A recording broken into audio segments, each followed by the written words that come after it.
Green Army, Liam Cook here from Coventry United TV, and finally we are doing CUTV's Team Talk in person. That is right, we are here at the New Albany pub, the official home of Coventry United Football Club. By the way, opening on Monday the 17th for the first night back after lockdown, so make sure you get yourself here. It is the official home of Coventry United Football Club. And today we are here with a man who, during his short time with Coventry United, really made an impact. He started his career with the Aston Villa youth team, played in a huge match against one of Connor West's favourite teams, Chelsea, played in the FA Youth Cup team. Also played for the Wales under-19s before coming to the biggest club of them all, Coventry United. And his 1 year with the club really became a fan's favourite, and one of my personal favourite Coventry United players. I actually came to United halfway through the 15-16 campaign, where United won the Division 1 title, and the star man of that team, maybe apart from Josh O'Grady, was this man, Rich Blythe. Rich, welcome to CUTV's Team Talk. Fantastic to have you here. First of all, how have you been coping during lockdown? You must be glad that football's back now. Yeah, definitely. It's been great to get back sort of training and stuff, really, because I think it's been a long 18 months really, with stop-start. 10 games here, 10 games there, and it's been sort of a waste of 2 seasons really. I think it's. I think we can agree with that. Coventry United, of course, so close to getting promoted if it wasn't for COVID. Yeah, I think with 10 games to go, I think it was all looked like it was in Coventry United's hands to go up really. So I think it was it's a shame that the club couldn't get across the line, because it's a tough league to get out of. I think when you get opportunities like that, you have to take them. It's a shame that COVID put a stop to it. Now, of course, during that first season that was curtailed by COVID, I was with you at Bedford United, and we were getting there, weren't we? We had a difficult start to the season, but then managed to push up. We were just on the brink of the playoffs. Yeah, I think in a few seasons I've been at Bedford, we seem to do it all the time. We start off quite poor and then hit the running just at the right time. I think we just snuck into the playoffs. I think with 8 games to go, you fancied us to definitely be in the playoffs, and then if you've got the momentum, I think we were in a good place to go up, to be honest. Yes, definitely. It would have been a fantastic same both clubs. Yeah, definitely. I think it was the same for Coventry United as well. In a great position where you're thinking it was in your hands, sort of thing, because the other clubs had games in hand, but it's not. It's better to have points on the board, in my opinion. So it was a shame for both clubs, really. Yeah, it certainly was. Well, we started off by talking about the past. Let's go a little bit further now. Back to when you first started kicking the ball. When did you know that you wanted to get into football? I don't know really. I think it was sort of from a big Welsh family. So football's not. It's more rugby than football. So I think I just sort of took a shine to it at school really. Played for Christ the King, and eventually went on to play for Coventry, and then moved on later on in my teenage years, sort of thing. So it was. I can't remember the first memory, to be honest. I remember at Christ the King, all the tournaments. We had a hell of a team. We sort of had Michael Quirk, who's been with Coventry United. Callum Wilson played for us. We had a really good local team at the time. I think 6 or 7 of us went from Christ the King to Coventry, and we had at the time a great side. And from Coventry, you really made a huge step going to Aston Villa. How did this opportunity come about, and how beneficial was it to your dreams of playing professional football? Yeah, definitely. Yeah, I think it was about 15, 16 when I got the. I'd sort of fell out of love with football a little bit at Coventry. I'd been there since 7, and it was just an opportunity that had come up to move to Aston Villa, which was at the time a big risk as well, because there was compensation involved. But it was one that I felt I had to make at the time. Looking back, you could have said I was better off maybe staying at Coventry, but at the time there was only sort of being a Coventry fan, it was difficult. But Aston Villa sort of, once the opportunity came up, I felt like I had to go for it. Well, of course, being a Coventry fan, joining the big rivals, it obviously must be difficult, but it worked out for you. I mean, during your time at Villa, you're a part of the squad who reached the FA Youth Cup final against Chelsea. That must have been a very proud moment. Yeah, that was probably one of the highlights, sort of thing. I was lucky within two sort of scholarship years to be part of successful sides, and even with the reserve side as well. I think we won the reserve league that year as well. So it was a year that was the FA Youth Cup run from start to finish. Great great experience really. You get to play against some of the best at your age, and you get to play against sort of in front of the fans for the first time, which was as you're 16, 17, you're not used to that. So when you get a chance to go and play in front of 10,000, 15,000, it really it's a great experience. And it does. I think that shows whether you're ready for first team football as well. Talking of which, I mean, how confident did you feel at that level? I mean, was there a belief that you really could break it into the Villa first team? I think obviously you always believe you can at the time. When you look back and it was an Aston Villa side that was in Europe, so it was the reserve team, if you like, probably would have stayed up in the Championship. So to even play in reserve football at that time, you were playing with like Barry Bannon, Kieran Clark, Michael Brighton. So it was a side that would be very well established. Every name you look round now plays in the Premier League or the Championship. So it was probably a time for me trying to get through, very difficult because there was a lot of good players ahead of me in my position. But when you look back from an experience point of view, it was unbelievable to do, especially the reserve side of it. That was brilliant. Well, your time at Villa was rather decorated, but as well as your success at club level, you were also given the opportunity to represent the Wales under-19s. Now, of course, you said you're from a big Welsh family, but of course, being English, yeah. Was it slightly strange to represent another country? Yeah, it was. Especially growing up, it can be a little bit confusing as well, because my mum's side of the family would be anti-English, and then my dad would be the English side of it, sort of thing. So it's been I think it was a proud moment for my granddad and my uncles, because it was great to play for Wales. For I think we had three caps, I think, in the European Championships as well, which was a big achievement to play at that level.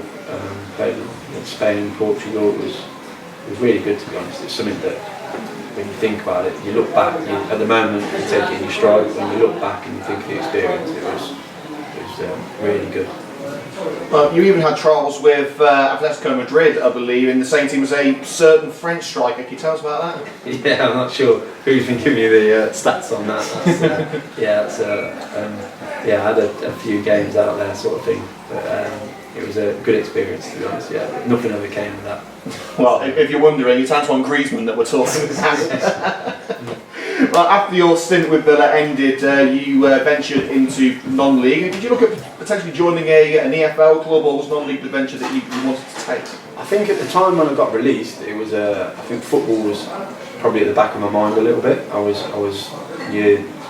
You sort of, your dreams get crushed, sort of thing. And it was, I think it was Marcus Law who got in touch. He was part of the Villa Academy, who also ran the Barwell first team.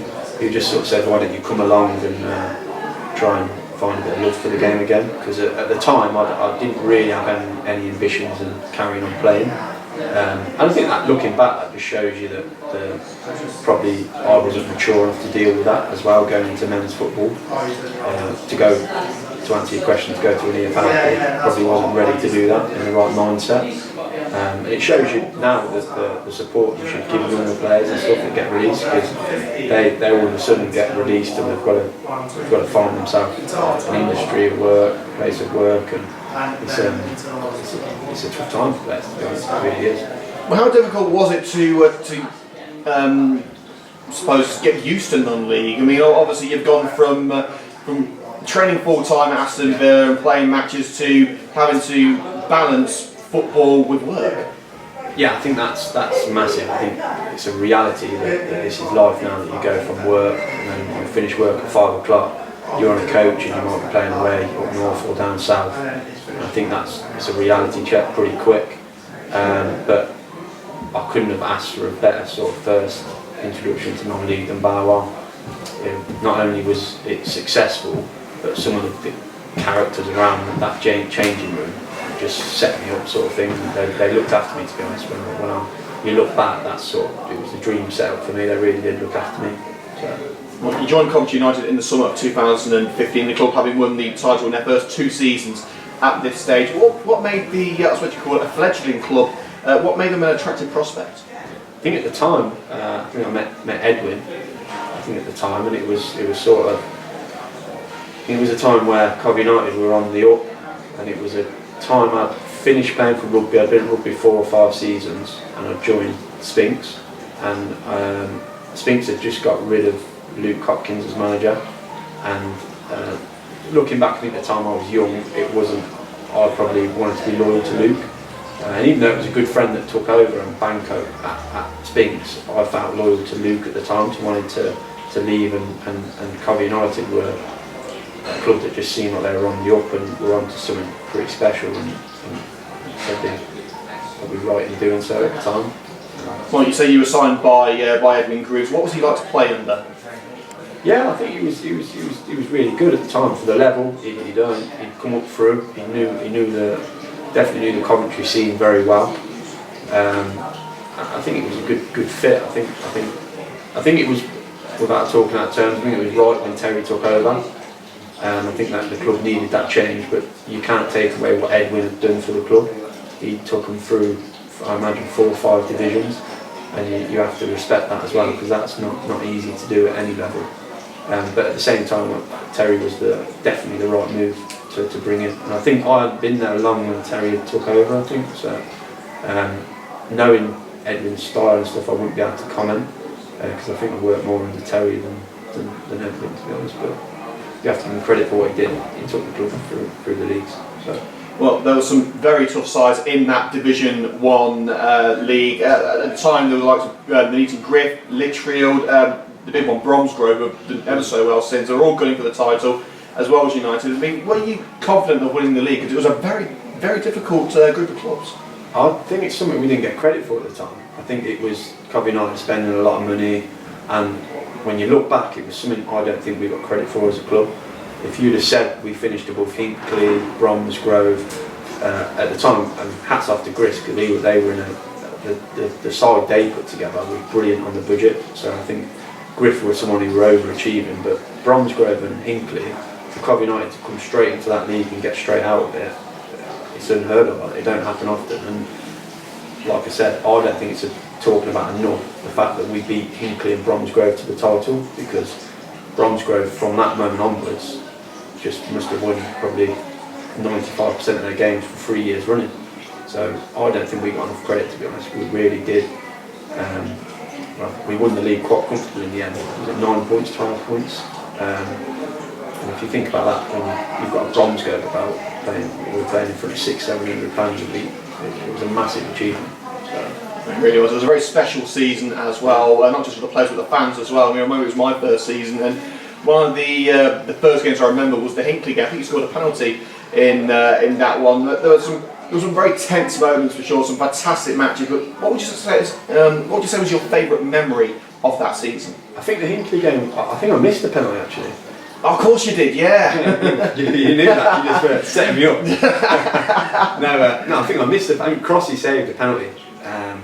I think he actually got in my head, because I remember him walking up and touching the ball before, and then I think I scored a last-minute equaliser. That's what I was thinking about. Yeah, so that was one of the best memories, to be honest. But I think to pinpoint to show the golfing class, I think we beat Coxwood comfortably that season. I think it was 10-0, that was my first home game. Yeah, and that's a massive statement. That's a local derby. They're games that you can easily lose. And by all means, we should beat Coxwood. We had a much better, bigger budget, much better team. But to go there and do it that convincing really did show that we meant business, sort of thing. 'Cause that's a local derby. That's where you go into your pubs at the weekend and you're drinking with the Coxwood lads. So for me personally, it was nice to send out a message to say that we're the real deal, sort of thing, at that level. But yeah, it was a good season, wasn't it, really? It went very, very well, but then there was a bit of a shock in March, I believe it was, 2016. Edwin, as you said, was relieved of his duties. Looking back, it was probably the right decision, but Terry coming in, obviously it's his. It's a big job for him. We went something like 12 games unbeaten to win the league. I mean, how much of a difference was it to have Terry in charge? I think the biggest compliment I can play is that he didn't seem a transition. He just come in and we ran with it, sort of thing. And I think for him to when the club's had so much success under one manager, you look at even at the top level. Normally, when there's a change, it takes a while for things to settle back down. Terry just sort of took it on and really improved us, if anything. I think it was a good decision whoever made it at the time, because you could have, if you were a fan or someone from the outside, you'd be saying Edmund probably deserved a little bit more time, which is a fair comment, but football's ruthless and it's dog eat dog, and it was a good decision. And Terry really he did a good job, to be honest. Really did to get us promoted. Well, if the league itself wasn't difficult enough with all those fantastic teams vying for the title, it was a pretty dire winter. So it was one of those winters like every single match gets called up, and that meant a mammoth task at the end of the season. We had to play 11 matches in less than a month, and we won every single one of them to get over the line and win that title. How tough was it mentally and physically to keep battling through that period? I think this might sound a bit arrogant, and I'm not arrogant as a character, but I think we had that much confidence and that much belief in the ability around us that we just took each game, and it's a cliche, took each game as it comes, but I think we genuinely just thought we were unbeatable at the time. And I think at that point we looked at the fixtures, we knew we probably had to win 6 or 7 to win the league, but it was just win after win after win, and it was Saturday, Tuesday, Thursday, and I think we made it look quite easy. And like you said, I think we went unbeaten, didn't we, in the last 12? Which, when you've got that pressure around you and Bromsgrove were chasing us, I think we made it look easy. It shouldn't have been, but we did make it look easy. So. We certainly did. It was an amazing season, and many Coventry United fans will look back on the 15-16 squad as the best in the club's history. Where's it ranked among the teams that you've played in? Yeah, it's difficult to judge because different levels of football. It was definitely probably the most entertaining team I've played in going forward. Josh O'Grady is especially at that level. Me and him linked up really well, and he was someone that was unplayable for that season. And I think if you go through the team, a lot of the lads have kicked on to play at a better level, like Coxey and players like that. And it was a good side. It was really good side. It was defensively solid as well. If I remember rightly, did we have the best defensive record? I think in those games that we had under Terry, I think it was 12, something like that, we conceded 1 goal in the matches that Terry came in. I think that was the first match that Terry's in charge. Since then we didn't concede another goal. Yeah, I think that just shows the back line was really strong. Kohler and Mav were pretty. I think you just go across the whole side. It was too strong for the level, and it proved that from us getting promoted. No, definitely. I mean, what a team it was. I mean, we've got many fond memories of that. But after the campaign ended, you made a decision to leave Coventry United. Just a year. What was the reasoning behind cutting your stint with Coventry short? I think, if I'm totally honest, I think the decision was, I know how tough the Midland Prem is, and 1 goes up, and I still felt I had 4 or 5, hopefully longer, playing in the Evo Stick South or North, and I was conscious that, and you could look back in hindsight, it might have been a good decision that Coventry United would. It's a long, hard to get out of that division. It's hard, and I wanted to play as hard as I could. And I didn't think Coventry United would bounce straight up. It's easy for me to say now because that's happened, but I know it's such a tough division to get out of because only 1 goes up. And if you look over the last 5 winners, you've had Alverchurch, Hereford, Bromsgrove. These are clubs that are not. They're massive clubs. And they've gone straight up again. So it just shows you the size of the clubs that were in that division. It looks like it's starting to level out a little now in the division. It looks like all the bigger boys are starting to go next year. I'd say Coventry United and Walsall would be my title contenders. Maybe Boldmere as well. I think that'd be where, if the league stays there, that'd be where mine would go, sort of thing. It's going to be a very interesting season, whatever happens. Yeah. Since you left United, you've continued to go from strength to strength with a stint at rugby, of course, Spinks, and your current club, Bedworth. I mean, we shared some fantastic memories there last season. I mean, especially, like they say there, that you score 1 a season, and it's always a banger. It was the last goal that I covered at Bedworth, and it was an absolute beauty. What would you say is the key to prolonging such a successful career? You've done so well in non-league. How have you done it? Yeah, I think you don't look at it like that. I think you just sort of take it a season at a time. I think anyone who's played, I think this is sort of now coming up to my 13th season in non-league, and I think it takes a lot of commitment because it's it is then when you finish work, the commitment to go training every time. And I'm not someone who goes in the gym or something, so I need to be at training sessions to keep fit. And I think that's the key. But for me, it's enjoyable as well. It's more of a hobby for me. I enjoy playing football and having a beer after, so it's important to. I'd feel lost without it, sort of thing. And if I think you never know how long you've got left in you. So if I can play for another 4 or 5 years, I'll be happy. Or I don't think you ever know. When I think once your legs tired, you're done, sort of thing. So hopefully it can keep going.